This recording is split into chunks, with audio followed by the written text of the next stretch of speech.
Hey guys, I'm Steven. Welcome to our new series all about generosity. We're so glad you're here with us this week. Generosity is a word you may not hear very often. It means to give something more than expected, like money, time, talents, or even toys.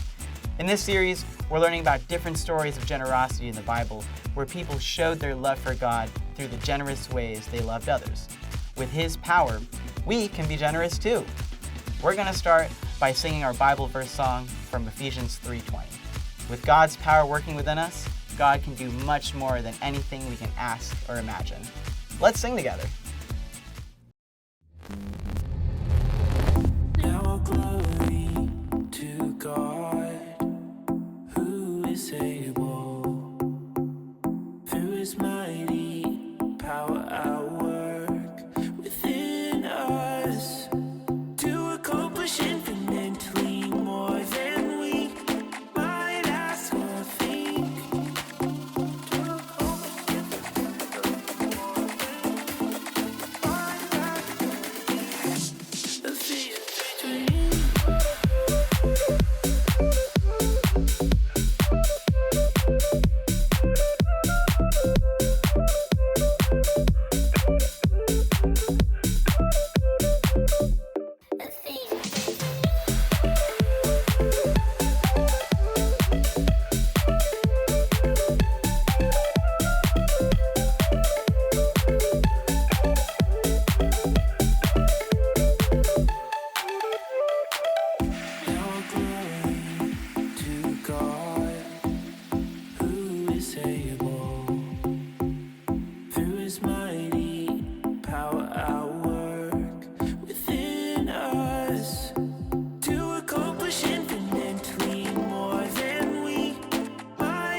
You guys sound great today.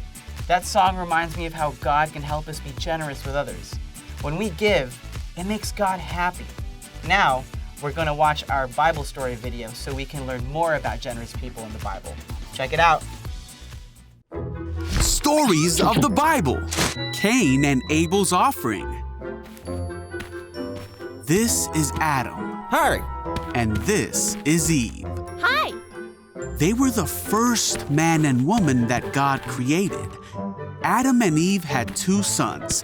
The first son was named Cain, and their second son was Abel. When Cain and Abel grew up, Abel became a shepherd. Come on, sheep. While Cain became a farmer. When it was time for the harvest, Cain and Abel both brought gifts to God. Cain gathered some of the fruit of the ground and gave it to God. Here you go. God wasn't pleased with Cain and his gift, and this made Cain upset.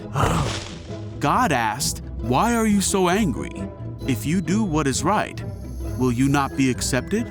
God warned Cain about sin.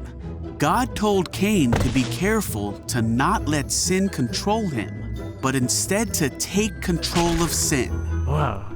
Abel also gave a gift to God. Here you go. Abel gave God the best part of his firstborn sheep from his flock. God was very pleased with Abel and his gift because he had given the best of what he had. All right.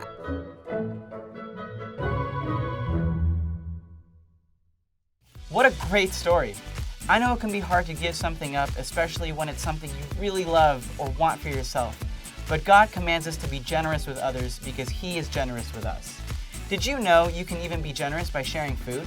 We're going to check in with the one and only Rio of the critically acclaimed YouTube series You Got Served.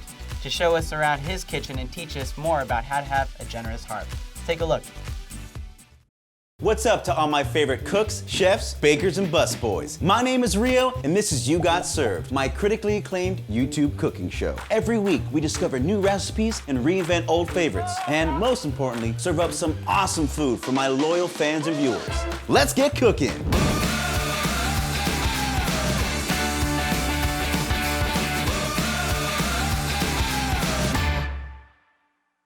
Welcome back to the kitchen. Today, we're gonna be cooking for my #1 fan, Keith. Keith is a cookie connoisseur, which basically means he really likes cookies. Oh, and here he is. Hey Keith, how's it going? What's up? Hey Rio, thank you so much for having me on your show. It's an honor. Oh, happy to have you, Keith. So, what am I gonna make for you today? I know you usually like to put your own spin on things, but I wanted to see if you could make chocolate chip cookies as good as my mom. Oh. So I'm gonna send you over her secret recipe, but you can't share the ingredients on your show. Your secret is safe with me, Keith. Sounds like I have big expectations to meet, so I'm gonna follow that recipe to the last detail. I hope you like them. Okay guys, I've got a good challenge here today. I can make chocolate chip cookies with my eyes closed, but in order to get Keith's mom's recipe just right, I really need to pay close attention. As you can see, I've got my homemade cookie dough right here. In it are all the usual items. You know, we've got flour, we've got sugar, we got a little bit of salt, and a bunch of other smaller things. And of course, chocolate chips. The thing about chocolate chips is you can never have too many chocolate chips.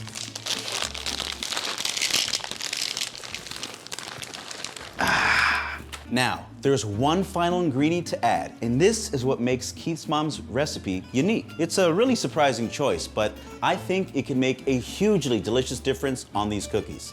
I have to make sure I don't add too much or too little, or the recipe won't be right. Now, for the last step, we're going to add 1 cup of,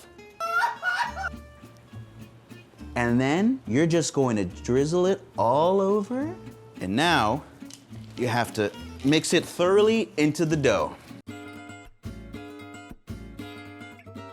You know what? I'm really surprised that all you have to do is add, like, why didn't I think of that? It's the simplest ingredient. Of course, you just have to add, and it's perfect. So as you can see, the is distributing thoroughly. Look at that, just blend right into the dough.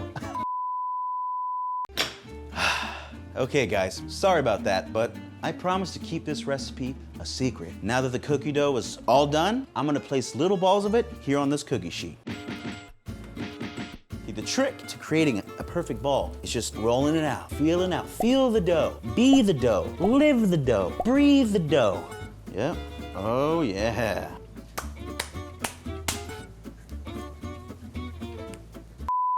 I cannot wait to try these cookies.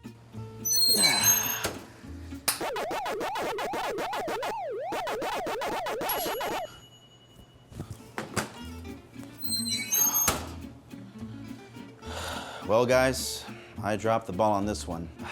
I really messed up. I wanted to make these cookies perfect for Keith. Now it looks like I'm gonna have to have these, and I'm gonna make Keith the perfect batch of cookies. It's what he wants. It's special cookies with his mom's recipe made from Rio. So let's try this one again.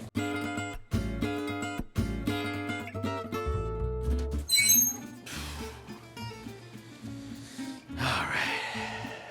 Now we wait round 2.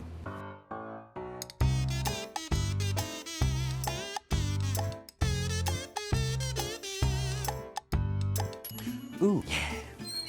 Oh, yes. That is much better. Make sure you let these cookies cool before you eat them. So, while they cool down, I wanted to talk to you a little bit about 2 brothers from the Bible. Adam and Eve had 2 sons, Cain and Abel.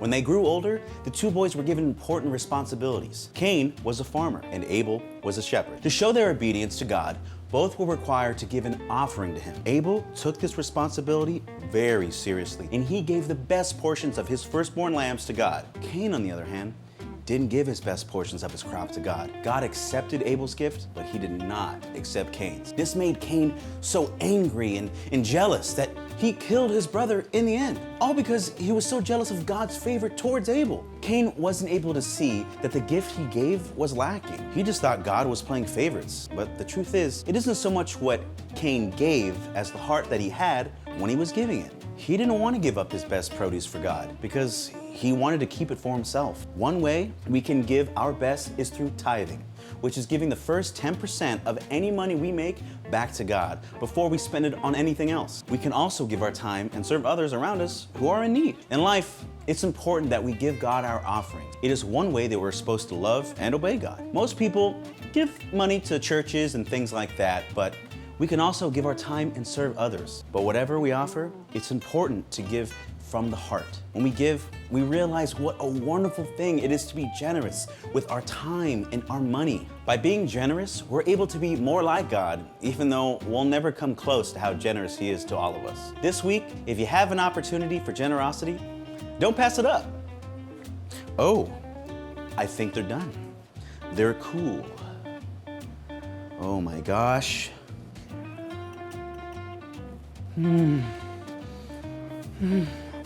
These cookies are amazing. Okay, Eddie, you gotta take these away before I eat them all. Okay.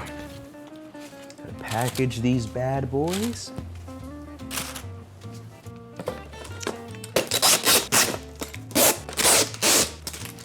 Okay, you know what?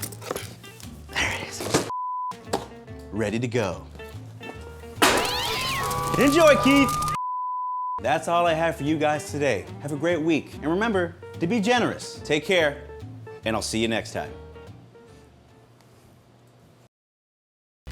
Wow, thanks, Rio. That was a great reminder of how we can show people God loves them through our generosity. Well, that's all we have for you today. Thanks for joining us for our Give Big series. Remember, there are so many ways to be generous. Spend some time this week thinking about one person you can be generous with. We'll see you next time.